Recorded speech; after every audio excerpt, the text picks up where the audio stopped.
का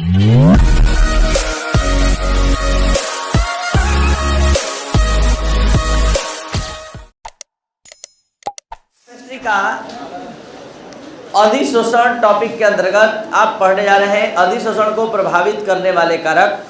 अधिशोषण को प्रभावित करने वाले कारक में सबसे पहला कारक जिसका नाम आता है अधिशोषक का पृष्ठ क्षेत्रफल। जैसा कि आप सभी स्टूडेंट समझ सकते हैं कि अधिशोषक का पृष्ठ क्षेत्रफल जितना ही अधिक होगा अधिशोषण उतना ही अधिक होगा। और इससे भी पहले थोड़ा सा बेसिक जानकारी देते हुए आप सभी स्टूडेंट को याद होगा कि अधिशोषण में आपको बताया गया था कि जब किसी ठोस के या द्रव के सतह पर कोई बाहरी कण आकर जुड़ जाता है तो इस प्रक्रम को अधिशोषण कहते हैं। तो जो बाहरी कण आकर जुड़ता है उसको अधिशोष्य कहते हैं और जिसके सतह पर आकर जुड़ता है वो अधिशोषक कहलाता है। तो आपको बता दें कि अगर मान लीजिए अधिशोषक इतना बड़ा है और आप इसके सतह पर अधिशोषण करा रहे हैं, अगर आप इसको पीस पीस काट देंगे या पाउडर फॉर्म में कर देंगे तो आपको पता होना चाहिए कि इससे पृष्ठ क्षेत्रफल में वृद्धि हो जाएगी और पहले से ज़्यादा अधिशोषण हो पाएगा। इस बात को आप यहाँ से समझिए। सपोज दैट आप इसको कलर करना चाहते हैं तो आप अभी इसको कलर करेंगे तो केवल इसका बाहरी सतह ही संपर्क में आएगा, लेकिन जब इसका टुकड़ा टुकड़ा करेंगे पीस पीस करेंगे जैसे हमने एक टुकड़ा कर दिया तो अब इसका आंतरिक भाग भी संपर्क में आएगा। तो हम ये समझाना चाहते हैं कि पृष्ठ क्षेत्रफल जितना अधिक बढ़ेगा उतना ज़्यादा अधिशोषण की मात्रा क्या होगी, बढ़ेगी। तो यहाँ greater the surface area of the adsorbent greater the process of adsorption occurs का कॉन्सेप्ट है। यही चीज़ यहाँ समझाने का प्रयास किया गया है कि अधिशोषक का पृष्ठ क्षेत्रफल जितना अधिक होगा अधिशोषण की मात्रा उतनी ही अधिक होगी।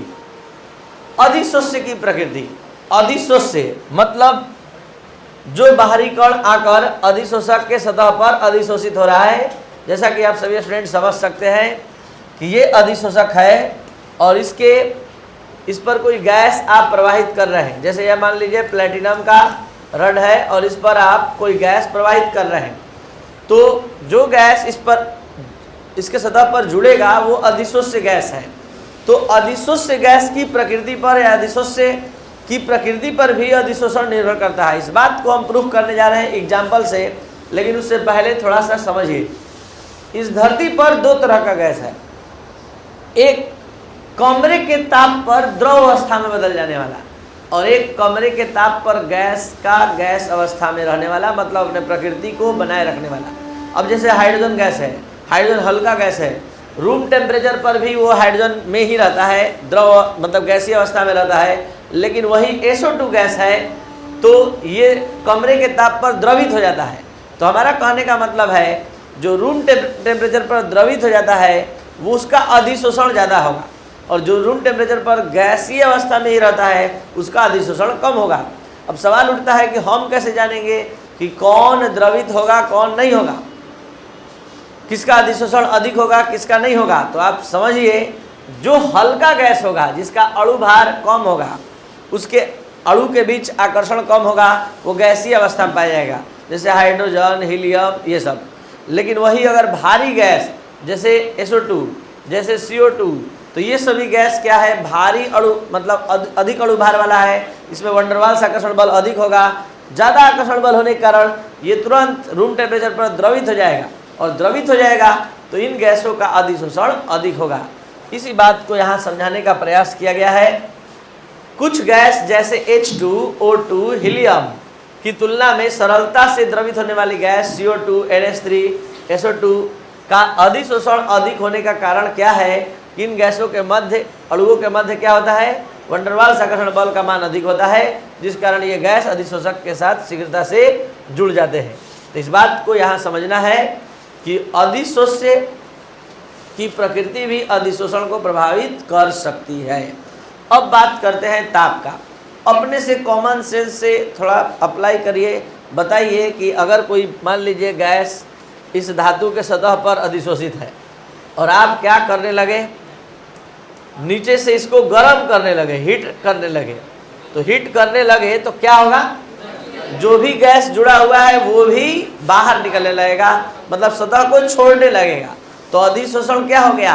कम। तो ऐसे भी आपको जानना चाहिए कि अधिशोषण एक ऊष्माक्षेपी प्रक्रम है। अधिशोषण जब जब होता है तो ऊष्मा का उत्सर्जन, मतलब ऊष्माक्षेपी प्रक्रम है, ऊष्मा का उत्सर्जन होता है। और जब आप ही ताप देने लगिएगा तो रिएक्शन उस ओर होने लगेगा जिधर होने से ऊष्मा का मतलब शोषण हो जाए। और शोषण तभी होगा जब वो बाहर निकलेगा, सतह को छोड़ेगा।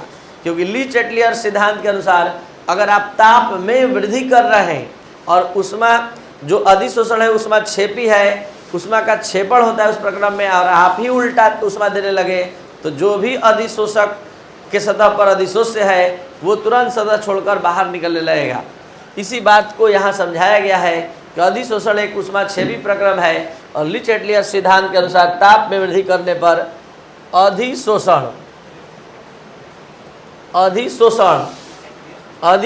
कम हो जाता है। क्योंकि ताप में वृद्धि करने पर अभिक्रिया पश्च दिशा की ओर अर्थात ऊष्मा शोषी दिशा में गमन करती है, और ऊष्मा शोषी दिशा में गमन होगा तो अधिशोषण की मात्रा कम हो ही जाएगी। तो यहाँ पर ताप में वृद्धि का प्रभाव का अध्ययन किया गया है। अब हम बताने जा रहे हैं आप लोग को सबसे इम्पोर्टेंट फैक्टर है ये दाब में परिवर्तन का प्रभाव। ऐसे जनरली अपने से सोच के देखिए कि कोई ठोस सतह पर गैस को अधिशोषित करना है तो दाब जैसे जैसे बढ़ाते जाइएगा, हाई प्रेशर से गैस को अगर प्रवाहित करिएगा तो इसके सतह पर अधिशोषण क्या होगा? बढ़ता जाएगा। लेकिन इस दाब के प्रभाव का अध्ययन हम लोग एक रेंज में नहीं बल्कि 3 रेंज में करने जा रहे हैं। उच्च दाब पर अधिशोषण, निम्न दाब पर अधिशोषण और मध्यावर्ती दाब पर अधिशोषण। 3 रेंज पर, दाब के 3 रेंज पर अध्ययन करेंगे। तो सबसे पहले हम बात करते हैं उच्च दाब पर।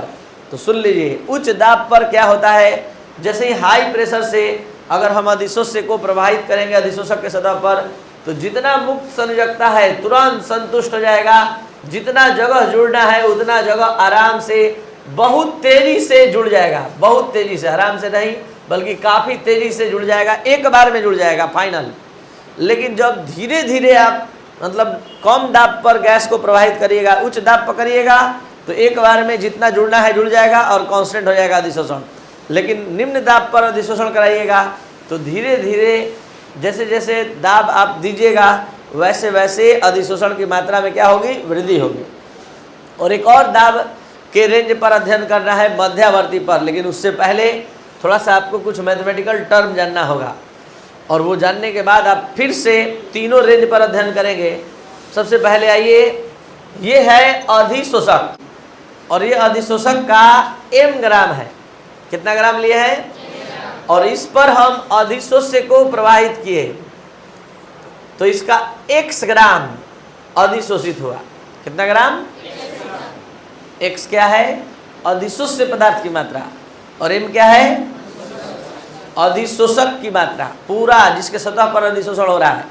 तो बताइए, तो अभी जो आप समझे उसके तहत m ग्राम अधिशोषक द्वारा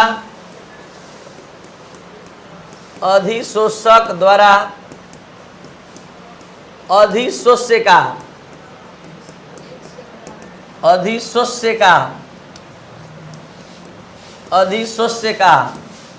x ग्राम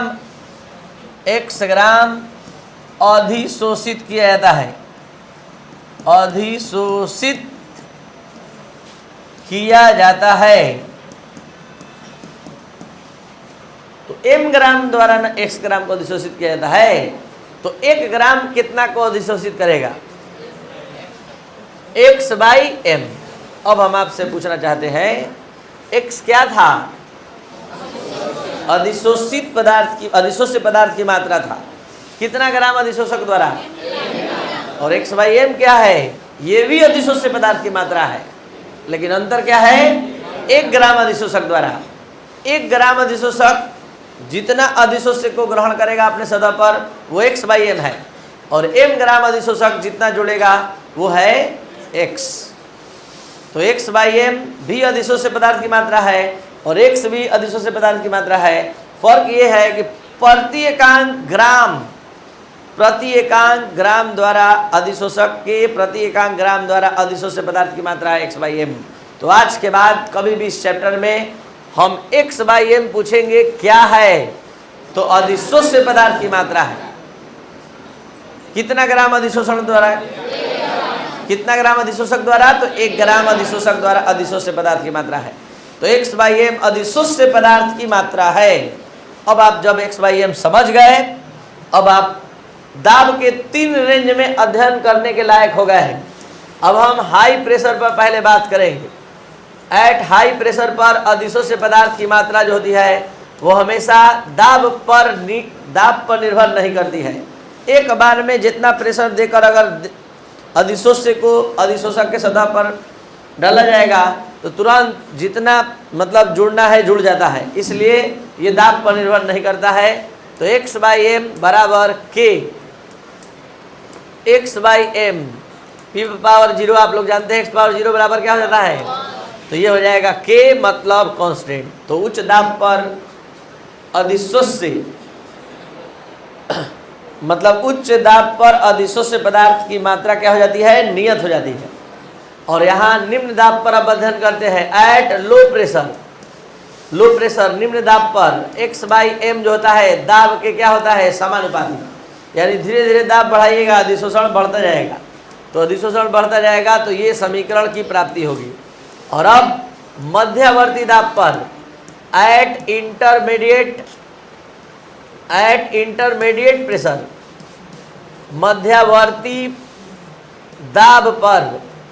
मध्यवर्ती दाब पर ये फ्रेंडलिच नामक साइंटिस्ट का ये किए गए एक्सपेरिमेंट के अनुसार हम लिख रहे हैं कि अधिशोषी पदार्थ की मात्रा जो है वो p⁻1/n के समानुपाती, उच्च दाब पर p⁻0 के समानुपाती, निम्न दाब पर p के समानुपाती और मध्यवर्ती दाब पर p⁻। तो दाब के प्रभाव का अध्ययन दाब के 3 मानों पर होता है, उच्च दाब पर, निम्न दाब पर, मध्यवर्ती दाब पर। तो ये था आपका अधिशोषण को प्रभावित करने वाले कारक। अब आप इस चैप्टर का सबसे इंपॉर्टेंट टॉपिक पढ़ने जा रहे हैं, नाम है अधिशोषण समतापी। तो अधिशोषण समतापी क्या होता है, पहले ये जानना है कि अधिशोषण समतापी होता क्या है। एडजॉर्प्शन आइसोथर्म, ये है आज के क्लास का और चैप्टर के इस भाग का सबसे इंपॉर्टेंट टॉपिक। इसी के लिए आप इतना कुछ समझ कर बैठे हैं। अधिशोषण समतापी पहले होता क्या है देखा जाए, देखते हुए सुनेंगे तब आप समझ पाएंगे। वह समीकरण या वह वक्र जो अधिशोष्य पदार्थ की मात्रा और संगत दाब के बीच संबंध प्रदर्शित करता है, तो इस समीकरण को कहते हैं अधिशोषण समतापी, या इस वक्र को कहते हैं अधिशोषण समतापी। फिर से x/m क्या है आप अच्छे से समझ गए, अधिशोष्य पदार्थ की मात्रा, और ये p संगत दाब है। तो वह समीकरण या वह वक्र जो अधिशोष्य पदार्थ की मात्रा और संगत दाब के बीच संबंध प्रदर्शित करता है उसे ही अधिशोषण समतापी कहते हैं। आपको बता दें कि इस साइंस के दुनिया में, केमिस्ट्री के दुनिया में अधिशोषण समतापी 2 प्रकार के हैं। पहला फ्रेंडलिच अधिशोषण समतापी और दूसरा लैंगम्योर अधिशोषण समतापी। 2 अलग अलग साइंटिस्टों के द्वारा अधिशोषण समतापी दिया गया। पहला अधिशोषण समतापी आपके सामने हम लेकर आ रहे हैं, जिसका मेन कॉन्सेप्ट पहले ही बता दिए, अब केवल देखना बाकी है। सबसे पहले दाब का अध्ययन हम यहाँ फ्रेंडलिच अधिशोषण समतापी पर करने जा रहे हैं। निम्न दाब पर अभी हमने जस्ट बताया कि x/m जो है दाब के क्या होता है, समानुपाती। समानुपाती का चिन्ह हटते ही यहाँ पर k आ गया। उच्च दाब पर x/m जो है मतलब हमने ये बताया कि उच्च दाब पर अधिशोष्य पदार्थ की मात्रा दाब पर निर्भर, तो x/m समानुपाती p⁻0 का मान क्या हो जाएगा, 1। तो x/m का मान क्या हो गया, कांस्टेंट मतलब नियत। तो यहाँ पर आपने उच्च दाब और निम्न दाब पर अध्ययन किया। अब बात करते हैं मध्यवर्ती दाब पर। मध्यवर्ती दाब पर हमने क्या बताया कि x/m समानुपाती होगा p⁻n के, और यहाँ x/m बराबर k p⁻1/n। अब इसी में कैलकुलेशन आपका आगे बढ़ने जा रहा है, और यहीं पर मध्यवर्ती दाब पर कुछ ज़्यादा समझना है अच्छे से। दोनों तरफ लॉग लेने पर, दोनों तरफ लॉग लेने पर, तो बता दीजिए क्या हो जाएगा, log x by m log k p power 1 by n। तो आपको बता दें कि एक log के सूत्र पर फिट हो गया, log m गुणा n बराबर होता है log m plus log n। तो ये है log मतलब m का रोल निभाने वाला और ये है n का। और साथ साथ एक और चीज जान लीजिए, log m पावर n बराबर क्या होता है, n log m। तो इतना जान गए आप।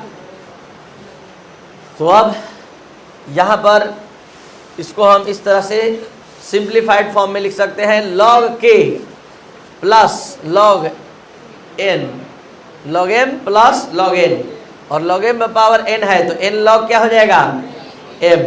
और यहीं पर हमारा समीकरण प्राप्त हो गया। यही आपका अधिशोषण समतापी का मूल समीकरण है, यही अधिशोषण समतापी है, फ्रेंडलिच अधिशोषण समतापी। अब इस अधिशोषण समतापी को हम स्ट्रेट लाइन इक्वेशन पर फिट करने जा रहे हैं। आप लोग पढ़े हैं y बराबर एम एक्स प्लस सी, वाई बराबर एम एक्स प्लस सी, ये समीकरण पढ़े हैं। तो यहाँ पर आप सभी स्टूडेंट ध्यान देंगे, क्या आया है फाइनल इक्वेशन,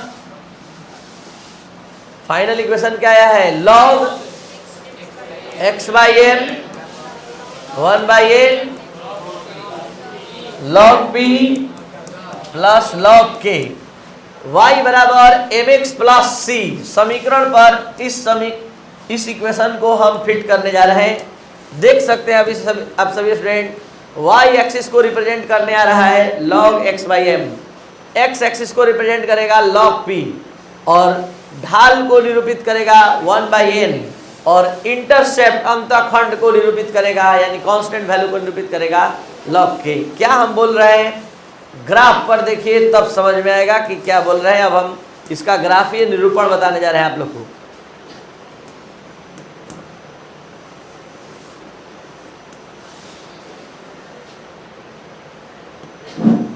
यहां पर हमने बताया कि y एक्सिस को रिप्रेजेंट कौन करेगा, log x by m, log x by m, log x by m y axis को रिप्रेजेंट करेगा, x एक्सिस को कौन रिप्रेजेंट करेगा, log p, और ढाल को निरूपित कौन कर रहा है, कौन रिप्रेजेंट कर रहा है, 1 बाई एन, ये स्लोप को रिप्रेजेंट कर रहा है। और अंतःखंड को रिप्रेजेंट करने वाला इंटरसेप्ट जिसको बोलते हैं log k, और यही वैल्यू है किसका, c का। ठीक है, तो y बराबर एम एक्स प्लस सी समीकरण के आधार पर इस समीकरण को भी निरूपित कर दिया गया उसका अनुसरण करते हुए। तो ये था फ्रेंडलिच अधिशोषण समतापी। एक बार फिर से, अधिशोषण समतापी का परिभाषा, वह वक्र या समीकरण जो अधिशोष्य पदार्थ की मात्रा और संगत दाब के बीच संबंध प्रदर्शित करता है उसे अधिशोषण समतापी कहते हैं। ये दो प्रकार का होता है, एक फ्रेंडलिच एक लैंगम्योर। आपको 12th स्टैंडर्ड में केवल फ्रेंडलिच पढ़ना है, लेकिन फिर भी आप थोड़ा थोड़ा लैंगम्योर अधिशोषण समतापी भी देख लीजिए। ये है लैंगम्योर अधिशोषण समतापी का x by m equal a p by 1 plus b p, जहाँ a एवं b नियतांक है। ये लैंगम्योर अधिशोषण समतापी का समीकरण है। इसमें भी अधिशोष्य पदार्थ की मात्रा और संगत दाब के बीच संबंध बताया गया है। तो ये अलग से इतना जान लीजिए, ऐसे आपको केवल फ्रेंडलिच पढ़ना था।